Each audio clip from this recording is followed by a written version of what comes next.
अस्सलाम वालेकुम व्यूअर्स, मैं आपको अपने कुकिंग चैनल में खुश आमदीद कहती हूँ। आज मैं आपको मटन बिरयानी बनाना सिखाऊंगी, लेकिन उससे पहले आपने हमेशा की तरह मेरी वीडियोस को लाइक करना है, फ्रेंड्स एंड फैमिली के साथ शेयर करना है, और जिन्होंने मेरा चैनल सब्सक्राइब नहीं किया वो प्लीज़ मेरा चैनल सब्सक्राइब करें ताकि आप तमाम वीडियोस के साथ अप टू डेट रह सकें। आइए अब मैं आपको इंग्रेडिएंट्स बताती हूँ।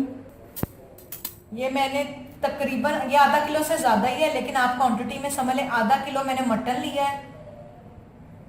ये मैंने 2 प्याज ये इस तरह बड़े साइज में लिया और इनको इस तरह मैंने बारीक चॉप कर लिया है।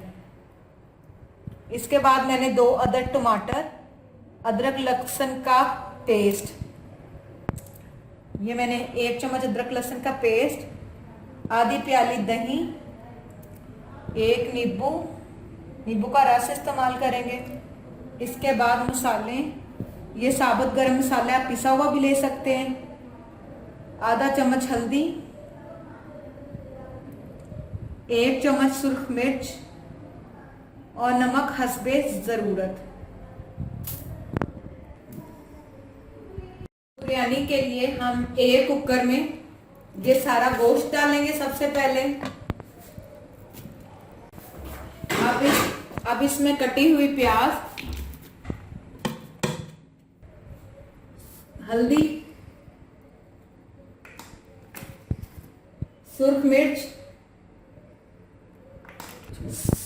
पिसा हुआ सूखा धनिया,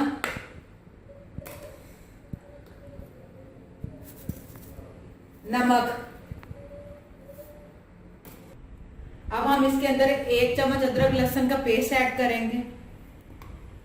अब हम इसके अंदर 2 गिलास पानी ऐड कर देंगे। अब ये मैं इसके अंदर दूसरा गिलास पानी ऐड कर दिया है। अब हम इसका वेट लगाएंगे और चूल्हे पर रख देंगे। ये देखें, अब मैंने वेट लगाकर इसको तकरीबन 30 मिनट तक इसको हम पकाएंगे, फिर इसको खोल लेंगे। अब इसकी ये सीटी बोल रही है, अब हम इसको उतार कर खोल लेंगे, चेक करेंगे गोश्त गला है कि नहीं। अब मैं इसको खोलने लगी हूँ, हमारा गोश्त गल चुका है। अब मैं इसके अंदर ऑयल डालूंगी और इसको भूनूंगी। अब मैं इसके अंदर 2 चम्मच ऑयल ऐड करूंगी और इसको भून लूंगी।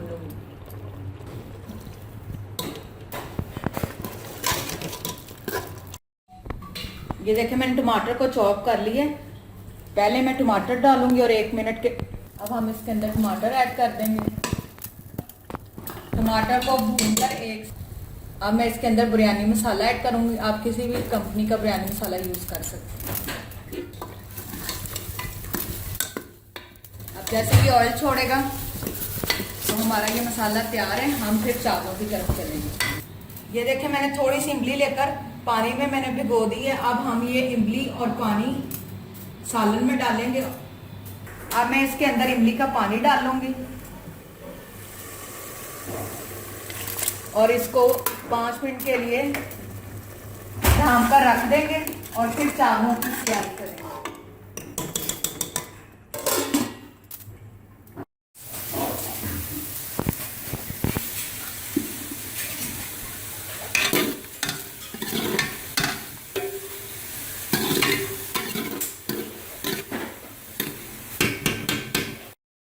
ये मैंने प्याज को ब्राउन कर लिया सिंपल घी के अंदर, और अब हम इसको आखिर पर बिरयानी पर गार्निश करेंगे। अब हम चावलों के लिए पानी डाल रहे हैं, क्योंकि हमने इसको एक कनी कच्ची रखना है, इसलिए आप जितना बढ़ इसको पानी डाल लें और बाद में हम इसकी पीछ उतारेंगे। इसके साथ ही हम इसके अंदर नमक मैंने 1 चम्मच लिया, आप हस्बे जायका लेंगे। और जैसे ये थोड़ा पकने लगेगा हम इसके अंदर चावल डाल दें। अब हम इसको ढांक के रखेंगे, जैसे ये पकने लगेगा हल्का सा बबल बनेगा तो हम इसके अंदर चावल डाल दें।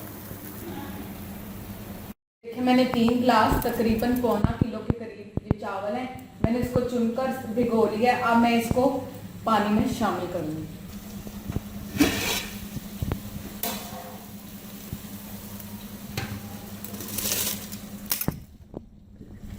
अब हम इसके अंदर चावल डाल रहे हैं। ये देखिए, मैंने सारे चावल इसमें ऐड कर लिए हैं। अब हम इसको ढांक कर रख देंगे और अंदर से दरमियान में चेक करते रहेंगे। जब एक कनी कच्ची होगी तो हम इसको पीछ उतार लेंगे।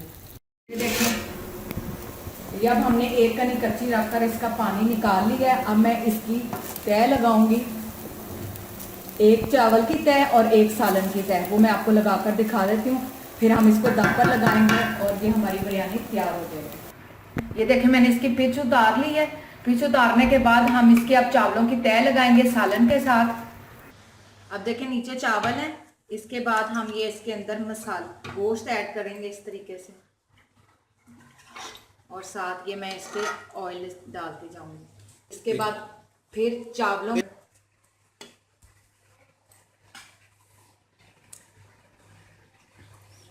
इसके बाद हम इसके अंदर जर्दा रंग इस तरह आपने इसके ऊपर करना है। और अब ये मैंने प्याज पहले फ्राई करके रखे थे, आपको बताया, साथ ये हम इसके ऊपर प्याज लगाएंगे, फिर गोश्त, फिर चावल और ये सारा प्रोसीजर। अब हर दफा की तरह पहले आपने चावल, फिर सालन, फिर चावल, इस तरीके से आपने इसके ऊपर तय लगाते जाना है। इसके बाद प्याज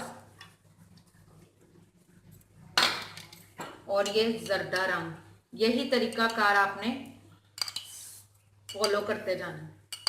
ये देखें जी, अब हमने इसको सारी तय लगा ली है। एंड पर ऊपर सबसे चावल, प्याज और जर्दा रंग हमने इसके ऐड किया है। अब हम इसको ढांक कर रख देंगे दम पर। ये देखें मैंने एक रोटियों वाला रुमाल लेकर उसको हल्का गीला कर लिया। गीला करने के बाद आपने ढक्कन को इसके अंदर करके यूं आपने रोल कर कर तरीके से आपने चावलों के ऊपर रख देना और इसको हम दम पर लगा देंगे। दम के लिए हम 4 से 5 मिनट लेंगे और उसके बाद इसको डिश आउट कर लेंगे। ये देखिए अब हमारी बिरयानी बिल्कुल तैयार हो गई है। हम अब इसको डिश आउट करेंगे। ये देखिए इसको दम आ गया। अब मैं इसको डिश आउट करने लगी हूँ। ये देखिए अब हमने इसको डिश आउट कर लिया है। उम्मीद करती हूँ कि आज की आपको हमारी ये रेसिपी पसंद आई होगी। इसको घर में ज़रूर ट्राई करें। इंशाल्लाह एक बार फिर नई रेसिपीज़ के साथ आपकी खिदमत में हाजिर होंगे। लेकिन जाने से पहले हमेशा की तरह मेरी वीडियोस को लाइक करें, फ्रेंड्स एंड फैमिली के साथ शेयर करें और मेरे चैनल को सब्सक्राइब करना मत भूलें। नई रेसिपी के साथ फिर आपकी खिदमत में हाजिर होंगे। तब तक इजाज़त दीजिए। अल्लाह हाफ़िज़।